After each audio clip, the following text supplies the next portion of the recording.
Si tienen sus Biblias, vamos a abrir nuestras Biblias en esta mañana al capítulo 28 de Mateo. Capítulo 28 de Mateo. Durante este mes hemos estado enfocándonos como cristianos por supuesto, pensando en la época de la Navidad. Enfocamos nuestra atención en varios retratos de la persona del Señor Jesucristo, su venida a este mundo, su vida, y hoy en particular examinaremos la culminación y la prueba de la eficacia de su obra en la cruz del Calvario. En el capítulo 10 de Romanos, en el versículo 9, encontramos esta afirmación tan clave para el cristiano, para cualquier persona. Pablo dice lo siguiente: si confiesas con tu boca a Jesús por Señor y crees en tu corazón que Dios le resucitó de entre los muertos, serás salvo. Esta es una afirmación definitiva, clara. ¿Salvo de qué? Bueno, salvo del juicio de Dios, salvo del infierno, salvo del castigo, salvo del pecado, salvo de la culpa. ¿Cómo es que uno es salvo de todo esto? La respuesta se encuentra en las palabras del apóstol Pablo: confiesa con tu boca a Jesús como Señor y cree en tu corazón que Dios le resucitó de los muertos y serás salvo. Una de las doctrinas vitales del cristianismo es justamente la resurrección de Jesucristo. Creer en la resurrección del Señor Jesucristo es indispensable para ser salvo. Nadie puede ser salvo sin creer y afirmar esta vital doctrina bíblica, la resurrección. Y por supuesto, de esto estaremos hablando esta mañana. Nos encontramos en el capítulo 28 de Mateo y vamos a modo de introducción a leer los versículos del 1 al 6. Vamos a leer hasta el versículo 10, donde nos dice Mateo: pasado el día de reposo, al amanecer del primer día de la semana, María Magdalena y la otra María vinieron a ver el sepulcro. Y aquí se produjo un gran terremoto, porque un ángel del Señor, descendiendo del cielo y acercándose, removió la piedra y se sentó sobre ella. Su aspecto era como un relámpago y su vestidura blanca como la nieve. Y de miedo a él, los guardias temblaron y quedaron como muertos, en un estado de semicoma. Y hablando el ángel, dijo a las mujeres: vosotras no temáis, porque yo sé que buscáis a Jesús, el que fue crucificado. No está aquí, porque ha resucitado, tal como dijo. Venid y ved el lugar donde yacía. Por supuesto, la tumba estaba vacía. E id pronto y decid a sus discípulos que Él ha resucitado de entre los muertos, y aquí Él va delante de vosotros a Galilea. Allí le veréis, he aquí os lo he dicho. Y ellas, alejándose a toda prisa del sepulcro, con temor y gran gozo, corrieron a dar las noticias a sus discípulos. Y aquí que Jesús les salió al encuentro diciendo: salve, y ellas, acercándose, abrazaron sus pies y le adoraron. Entonces Jesús les dijo: no temáis, id, avisad a mis hermanos que vayan a Galilea, y allí me verán. No podemos aceptar a Jesús de la Biblia sin aceptar su resurrección. Si aceptamos su resurrección, si aceptamos que Él mismo con poder divino resucitó de los muertos, entonces reconocemos que Jesucristo es único en la historia. No ha habido otro como Él. Cristo resucitó dando evidencia de que Él era Dios, pero más significativo para nosotros como creyentes, Él resucitó y hizo posible que otros resuciten. El Señor Jesús dijo: porque yo vivo, vosotros también viviréis. Yo soy la resurrección y yo soy la vida. La resurrección de Jesús entonces se convierte en la garantía que nosotros también resucitaremos. Imagínense. El anhelo de resurrección, el anhelo de tener vida después de la muerte, se encuentra en el corazón de todo ser humano. No es algo que se limita al cristianismo. Salomón expresa, por ejemplo, esta realidad allá en Eclesiastés 3:11, cuando dice: todo lo hizo hermoso en su tiempo, y ha puesto, noten esto, eternidad en el corazón de ellos. Dios ha colocado en el corazón de todo ser humano eternidad. Parte de ser humano es este sentido de que somos seres eternos. Ningún animal piensa ni se sienta a reflexionar en cuanto a la vida después de la muerte. Solamente un hombre hace eso. Parte de ser humano es poder razonar. Parte de ser humano es tener la ley de Dios escrita en nuestro corazón, nos dice Romanos 2:15, y tener una conciencia que nos acusa o nos excusa según hagamos algo que es bueno o malo. El hombre siempre se ha hecho esta pregunta: ¿qué pasa después de la muerte? No importa cuán primitiva o avanzada sea su cultura, el hombre ha elaborado ideas de lo que le espera en la eternidad, más allá de la muerte. Ustedes pueden leer las historias de cualquier sociedad o grupo o tribu, lo que sea. Todos tienen una idea de que hay algo más allá de la sepultura. Y la razón es obvia. Eclesiastés nos dice que Dios ha colocado en el corazón de todo ser humano ese sentido de inmortalidad o existencia eterna. Todos tenemos esa noción, lo sabemos instintivamente. Y la Biblia dice que tú vivirás para siempre. Eso es declaración de la Escritura. La pregunta es, ¿dónde vivirás para siempre? Eso es lo importante. El hecho de que existirás para siempre porque eres eterno es una realidad. La pregunta es, ¿dónde vas a pasar la eternidad? Y hay dos posibles lugares. No hay varias opciones. Ni hay un lugar intermedio llamado purgatorio. Entonces pasaremos nuestra eternidad en dos lugares. O en la presencia de Dios, para siempre con Él en gloria. O una eternidad de tortura fuera de la presencia de Dios en un lugar que la Biblia llama infierno. Pero la única manera de estar seguro que vamos a pasar la eternidad con Dios y estar seguro de que somos salvos es lo que Pablo nos dice: confesar a Jesús como Señor y creer en nuestro corazón que Él resucitó de los muertos. Ahora, además está decir que muchas personas no creen en la resurrección. Muchas personas no creen en la resurrección. Es muy popular hoy, y particularmente en círculos académicos, negar la resurrección de Jesucristo. Negar la Biblia, negar los milagros, negar el nacimiento virginal del Señor Jesús, negar su deidad, pero particularmente negar su resurrección. Es casi prestigioso, es honroso decir en círculos académicos que no creo en la resurrección. Es como una estampa de ser académico, el negar la resurrección de Jesucristo, negar la Biblia y negar todo lo que ella enseña y afirma. Pero la Biblia claramente registra la resurrección de Jesús y también registra el testimonio de muchas personas que le vieron y estuvieron con Él después de su resurrección. O sea, no fue el invento de una o dos personas. 1 Corintios 15 nos dice el apóstol Pablo que Jesucristo fue sepultado, que resucitó al tercer día conforme a las Escrituras, que se apareció a Cefas y después a los 12, y luego se apareció a más de 500 hermanos a la vez, la mayoría de los cuales viven aún, dice Pablo, pero algunos ya duermen. Qué interesante, ¿no?, que en la Escritura del Nuevo Testamento jamás se habla de la muerte de un cristiano como muerte, sino como dormir. Están en la presencia del Señor. Y después se apareció a Jacobo, luego a todos los apóstoles, y al último de todos, dice Pablo, como a uno nacido fuera de tiempo, se me apareció a mí. Muchos testigos de la resurrección. El registro histórico de su resurrección se encuentra en varios lugares del Nuevo Testamento, particularmente en los Evangelios y, por supuesto, reiterado en el resto del Nuevo Testamento, afirmando que la resurrección, sin duda, es una realidad.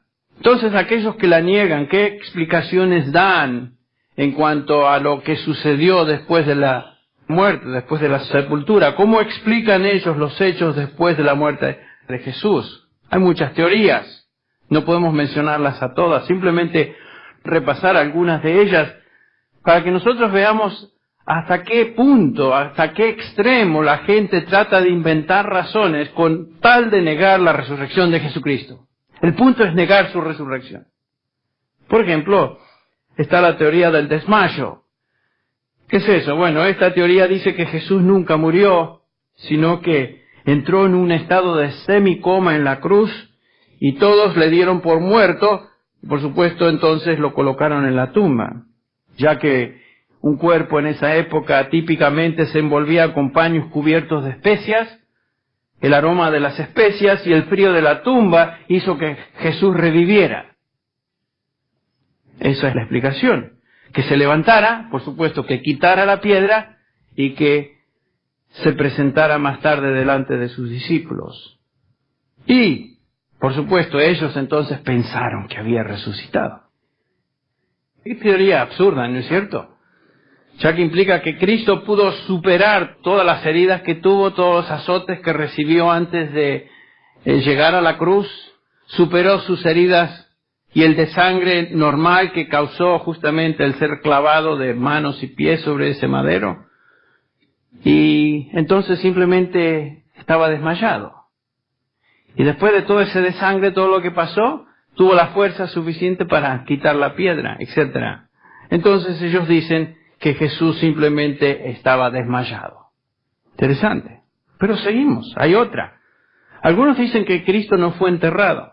Esta teoría dice que Cristo nunca fue colocado en la tumba, sino que fue tirado en el basurero fuera de Jerusalén, lo que los judíos llamaban Gehenna, el lugar de la basura, el lugar donde se quemaba la basura y francamente ahí se tiraron los cadáveres de criminales. Y eso es lo que dicen ellos. La razón que nunca se encontró el cuerpo en la tumba es porque no estaba en la tumba, estaba ahí en el basurero. Pero esta teoría no explica el por qué los judíos y romanos colocaron un sello sobre la tumba del Señor. ¿Por qué se selló si no había cuerpo ahí? ¿Y por qué pedir una guardia romana que protegiera la tumba? ¿Por qué los judíos inventaron la mentira que los discípulos habían robado el cuerpo? ¿Ven? No tiene sentido. Otra teoría es la alucinación. Esta teoría dice que Jesús nunca dejó la tumba, sino que los discípulos anhelaban tanto el verle resucitado que crearon una imagen mental de que Cristo había resucitado y la creyeron. Eso es estar alucinados. Bueno, pero ¿qué explicación absurda? Entonces quiere decir que todos los demás testigos tuvieron que ser alucinados también. Esos 500 testigos, por ejemplo, estos hermanos, como Pablo les llama, que le vieron una vez, y ellos no estaban esperando ver a Jesús resucitado, pero lo vieron porque Él había resucitado. Otra teoría que trata de negar la resurrección es la telepatía. Dicen estos que realmente no hubo resurrección, sino que Dios envió mensajes telepáticos a los discípulos para hacerles creer que Cristo había resucitado. Miren a qué extremo, qué imaginación. Esa es una ridícula explicación que hace a Dios engañador y mentiroso. Porque si Dios dice que debes creer en el Señor Jesucristo, que Él le resucitó de los muertos para ser salvo, Dios entonces te está mintiendo. Todo el Nuevo Testamento y su mensaje se convierte entonces en una gran mentira. ¿No es cierto? Cristo resucitó. Otra teoría dice que fue una identidad equivocada. Esta teoría dice que alguien tomó el lugar de Jesús. En otras palabras, alguien se hizo pasar por Jesús y se apareció ante sus discípulos. Pero además de ser increíblemente tonta, esta explicación implica que los discípulos no reconocieron al impostor. ¿Cómo es posible que estos discípulos que pasaron 3 años con Jesús, 24/7, como dicen en inglés, ¿no es cierto? 24 horas al día, 7 días de la semana, no hubieran reconocido a Jesús? Ellos sabían quién era Jesús. Es imposible que no lo hubieran reconocido. ¿Y qué de la aparición de Jesús en medio de ellos a través de una pared donde les invita ahora, ok, Tomás, ¿tú no crees? Toca mis manos, pon tu mano aquí, observad mis heridas. Imposible que un impostor haya hecho esto. Es realmente increíble, repito, hasta qué punto la gente va para negar la resurrección de Jesucristo. Ahora, la teoría más eficaz, tal vez, y la más común, la más aceptada de todas, es justamente la que encontramos en la Biblia. Mateo 27 y 28, el robo del cuerpo. Esta explicación simplemente dice que los discípulos se robaron el cuerpo. Y lo hicieron para falsificar la resurrección de Jesús. Esta noción, que comenzó con los líderes religiosos de Israel, se extendió a través de los años. Leamos un poquito más del capítulo 28. Comenzando con el versículo 11, dice: y mientras ellas iban, ¿se acuerdan? Las mujeres iban a avisar a los discípulos de la resurrección. Eso es lo que el ángel les mandó a hacer. Dice aquí: he aquí algunos de la guardia fueron a la ciudad e informaron a los principales sacerdotes de todo lo que había sucedido. Y después de reunirse con los ancianos y deliberar con ellos, dieron una gran cantidad de dinero a los soldados, diciendo: decid esto, aquí viene la mentira. Sus discípulos vinieron de noche y robaron el cuerpo mientras nosotros dormíamos. Como dicen en inglés, right. ¿No? ¿Qué explicación? Y si eso llega a los oídos del gobernador, nosotros lo convenceremos y os evitaremos dificultades. Ellos tomaron el dinero, hicieron como se les había instruido, y este dicho se divulgó extensamente entre los judíos, dice Mateo, hasta hoy, posiblemente 30 años más tarde del evento. Muchos todavía dicen hoy lo mismo. Personas niegan la resurrección de Jesús, afirmando que sus discípulos fueron los que robaron el cuerpo. Pero examinemos el pasaje un poquito. El versículo 11 comienza diciendo: algunos de la guardia informaron a los sacerdotes, los líderes religiosos de la nación, lo que había sucedido. Bueno, ¿qué había sucedido? Lo que acabamos de leer en los versículos del 1 al 10. ¿Qué había sucedido? La resurrección había sucedido. No podían negarla. Los romanos no podían negarla, los judíos no podían negarla. La resurrección literalmente había sucedido. Y esto constituía un tremendo problema para estos líderes religiosos. Por años habían tratado de eliminar al Señor Jesús, desde su nacimiento, ¿se acuerdan? Finalmente, lo capturan por medio de la traición de uno de sus discípulos, Judas, lo enjuician, lo condenan a muerte. Pilato es usado por estos judíos para crucificar al Señor Jesús, y ahora reciben la noticia que Jesús ha resucitado. La peor pesadilla que ellos podrían haber tenido era el hecho de que Jesús había resucitado. Justamente lo que habían tratado de negar y aplastar.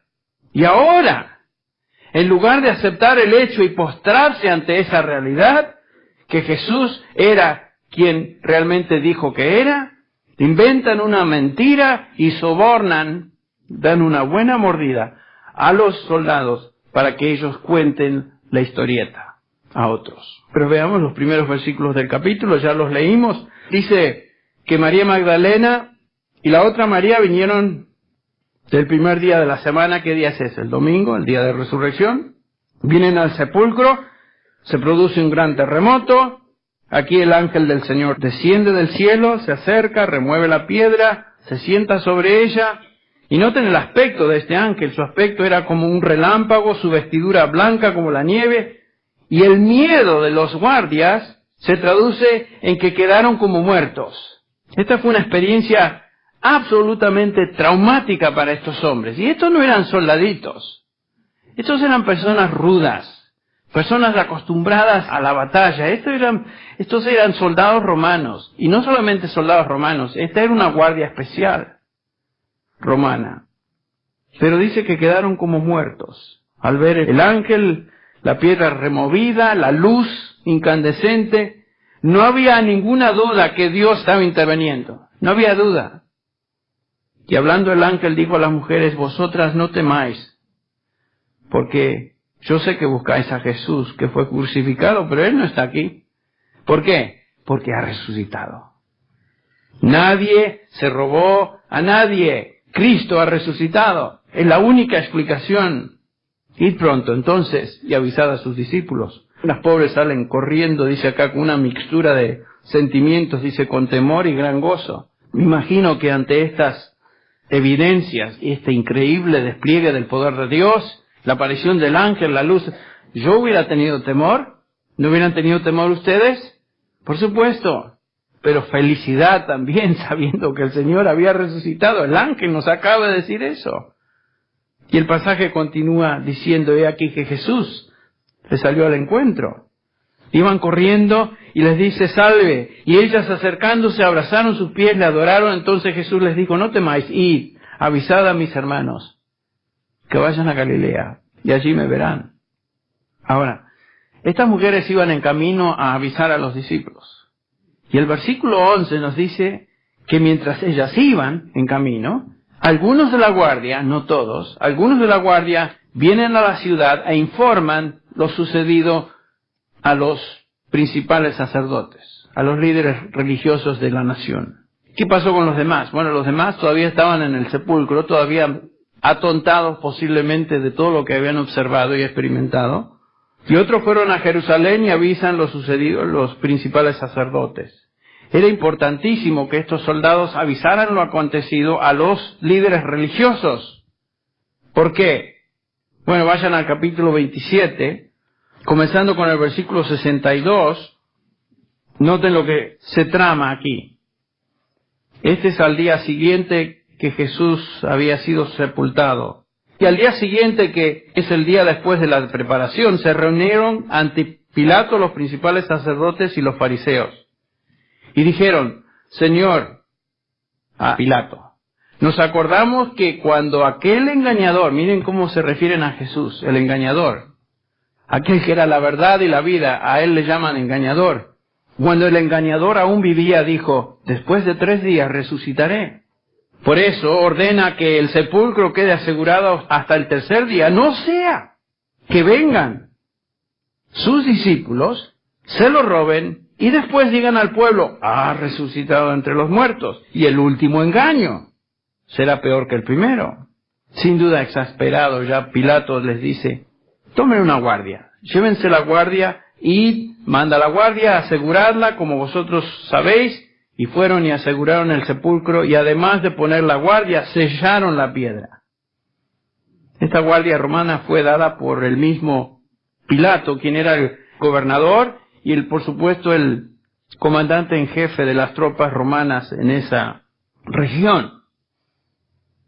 Y entonces manda a esta guardia para que hagan lo que estos fariseos quieren hacer o deseaban hacer. Pilato no quería saber nada con Jesús. Por esta razón manda a la guardia para asegurarse de que nadie se atreviera a tocar la tumba. Lo último que Pilato necesitaba era que alguien hiciera algo a la tumba y después saliera con esta historia de que alguien se robó el cuerpo de Jesús.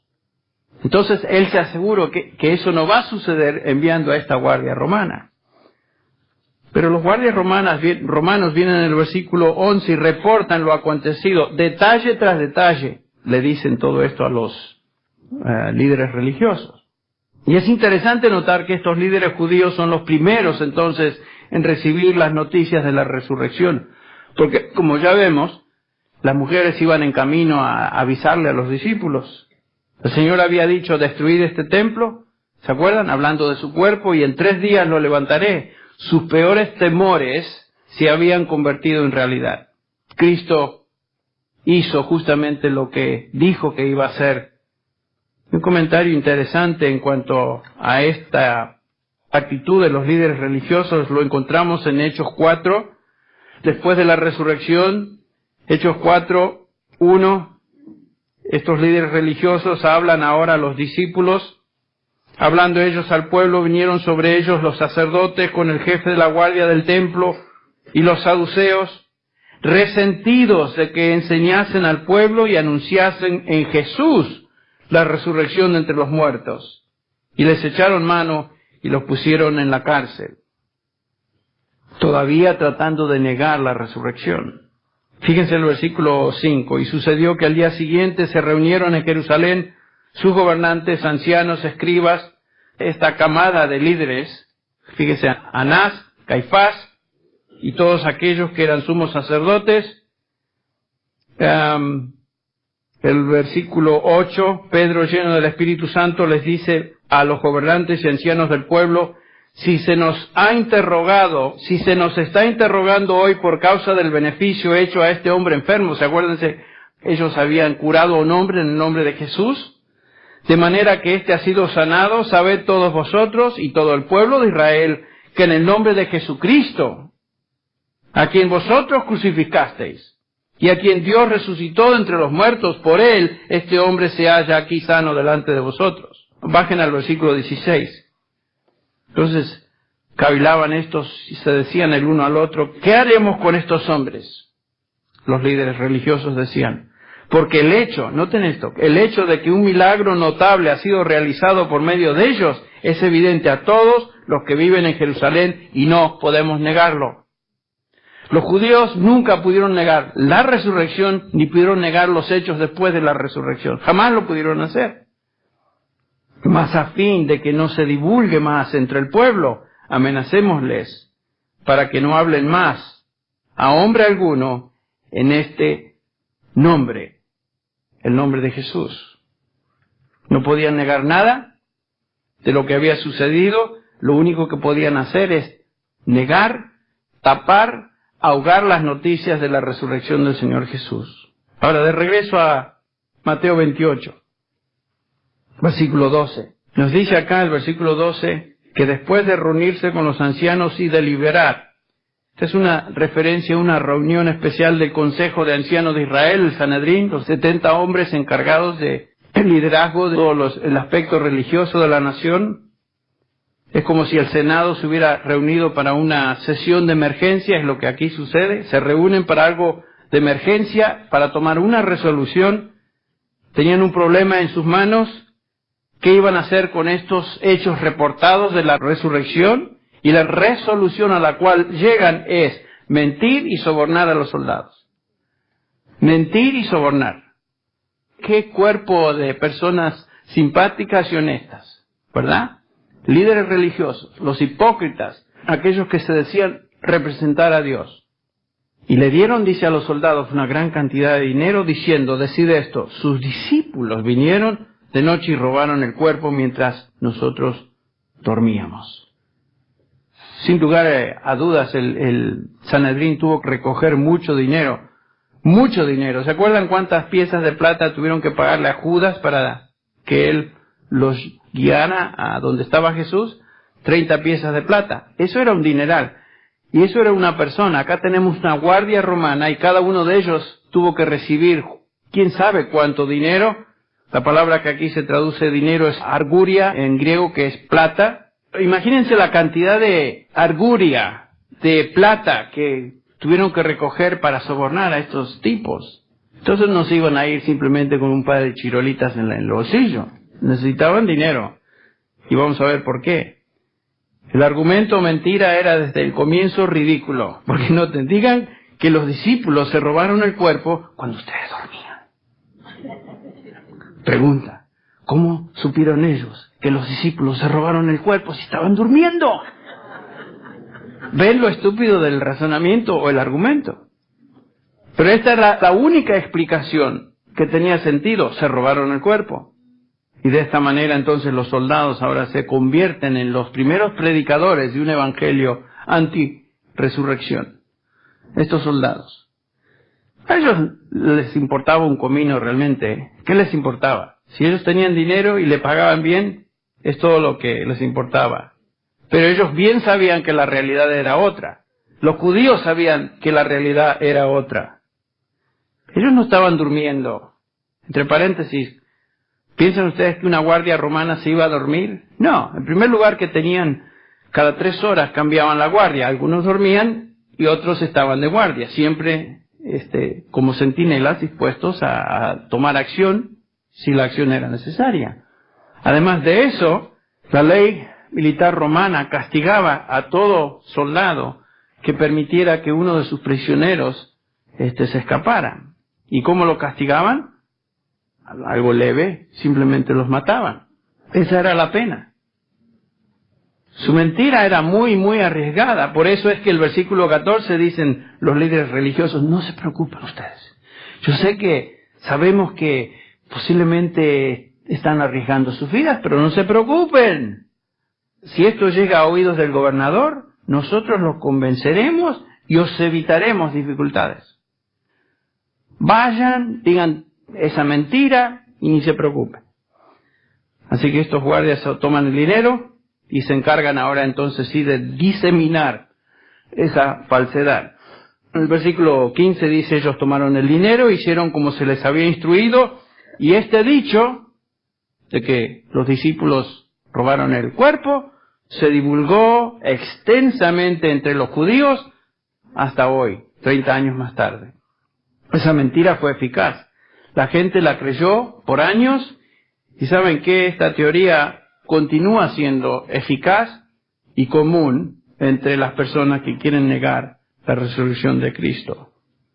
Los militares romanos sabían la verdad, los judíos religiosos sabían la verdad, nunca la negaron, pero odiaron la verdad, la cubrieron y prefirieron entonces promover una mentira. Desde esa época hasta el día de hoy han existido predicadores de esa mentira. Personas que rechazan la verdad de la Escritura e inventan explicaciones apócrifas para decir que Cristo no resucitó. Aunque los hechos son obvios. Y estos hombres, así como esos líderes de Israel, continúan fabricando y diseminando esta mentira. Todo esto tiene que ver con amar el pecado y odiar la justicia. No tiene nada que ver con las evidencias. No tiene nada que ver con las evidencias. La gente odia a Jesús. El mundo odia a Jesús. Jesús dijo, ¿no es cierto? O mejor dicho, Juan, en Juan 3:19, y este es el juicio, que la luz vino al mundo. Pero los hombres amaron más las tinieblas que la luz, porque sus obras eran malas. ¿Ven? La mayoría de la gente rechaza a Jesús porque sus obras son malas, no porque Jesús no es la verdad. Si tú examinas las evidencias, estas evidencias te guían a una sola y única conclusión posible. Cristo resucitó de los muertos. ¿Cuáles son las evidencias? Repasen conmigo rápidamente. La tumba vacía, el sudario en la tumba tal como Él lo dejó, un terremoto, la aparición del ángel, la piedra removida, los soldados en estado de semicoma, el mismo testimonio de estos soldados para con los líderes religiosos, las apariciones de Jesús después de su resurrección a María Magdalena, a las demás mujeres, a Pedro, a esos 2 discípulos en camino a Emaús, a los más de 500 hermanos en Galilea, en una vez, como Pablo los llama, los hermanos. Los discípulos estaban absolutamente persuadidos que Cristo había resucitado y ellos murieron como mártires proclamando la resurrección. Cada uno de ellos murió como mártir con la excepción de Juan, quien murió expatriado en la isla de Patmos. ¿Hubieran ellos predicado el Evangelio con tanta pasión y muerto por una mentira? La respuesta es, obviamente no. Todos ellos fueron unánimes en su afirmación que Cristo había resucitado, unánimes en su proclamación que Él estaba vivo, unánimes en estar listos para morir por esa verdad. Su fe en Cristo resucitado era tan firme, escuchen, que estaban dispuestos a enfrentar las mismas autoridades que condenaron y crucificaron a Jesús. ¿Se acuerdan cuando Jesús muere en la cruz? Estos discípulos comunes y corrientes se dispersan, temerosos, llenos de miedo, frustrados, pensando que todo se había acabado. Esos mismos discípulos más tarde, cuando Jesús resucita, se enfrentan a aquellos que crucificaron al Señor Jesús y proclaman la resurrección de Jesucristo, sabiendo que lo que les esperaba era lo mismo que el Señor Jesús recibió. Aún el apóstol Pedro, quien murió, ustedes recuerdan, crucificado cabeza abajo, porque ni siquiera se sintió digno de ser crucificado como su Señor. Lo que transformó a estos hombres, sin elocuencia, ni oratoria, ni educación, era la realidad incontrovertible de la resurrección del Señor Jesucristo. La proclamaron, la creyeron y dieron su vida por ello. Los apóstoles lo vieron, estuvieron con Él, comieron con Él después de la resurrección, le palparon, vieron sus heridas. No había duda en los apóstoles que Jesús había resucitado. Y por esto en Hechos capítulo 1 leemos en el versículo 3 a estos discípulos después de su padecimiento, se presentó vivo con muchas pruebas convincentes, apareciéndoseles durante 40 días y hablándoles de lo concerniente al reino de Dios. Los discípulos estaban absolutamente convencidos de la resurrección de Jesucristo. Jesús murió y resucitó. Es la única posible conclusión de las evidencias históricas y de los testigos de su resurrección que ellos nos dan acerca del Señor. El Señor Jesús resucitó de los muertos. Pero esto también significa no solamente que Él es Dios, sino que significa que Él cumplió en la cruz la obra que su Padre le envió a realizar. ¿Cuál fue esa obra? Llevar nuestro pecado, morir en nuestro lugar, satisfacer la justicia de Dios sobre el pecado. Él conquistó el pecado, conquistó la muerte y conquistó el infierno. Por eso Dios le resucitó. Por eso Dios le resucitó. Antes de morir, ustedes recuerdan, el Señor Jesús expresó estas palabras: consumado es, terminado es. Quiere decir, la obra está absolutamente lograda y completada. No hay nada que agregar. Murió, y como sello de esa realidad y que Dios había aceptado ese sacrificio, Jesucristo resucita de los muertos, donde hoy se encuentra a la diestra del Padre como Señor de señores, Rey de reyes. No hay otro nombre bajo el cielo dado a los hombres por el cual podamos ser salvos. Pregunta es otra vez: ¿cómo es que podemos ser salvos? ¿Puedes tú ser salvo hoy? Por supuesto puedes ser salvo hoy, pero la salvación le espera a todo aquel que, vimos en las palabras de Pablo, a todo aquel que confiesa a Jesús como Señor y cree en su corazón que Dios le resucitó de los muertos. Si tú no crees eso, no puedes ser salvo. Vamos a orar. Señor, te damos gracias por el evento más sobresaliente de la historia. Sin duda Cristo vino a este mundo, se encarnó como uno de nosotros, nació de la Virgen María, vivió una vida sin pecado, murió en la cruz del Calvario como sustituto del pecador, y como sello, como aprobación de ese sacrificio, tú le resucitaste de los muertos. Señor, esta es la evidencia más grande. Aquel que fue entregado por nuestras transgresiones, resucitado por nuestra justificación. Padre, qué precioso es saber que Cristo completamente y absolutamente pagó por todos nuestros pecados. Te alabamos por Cristo Jesús. Te alabamos por tu plan soberano desde la eternidad para la salvación de los hombres.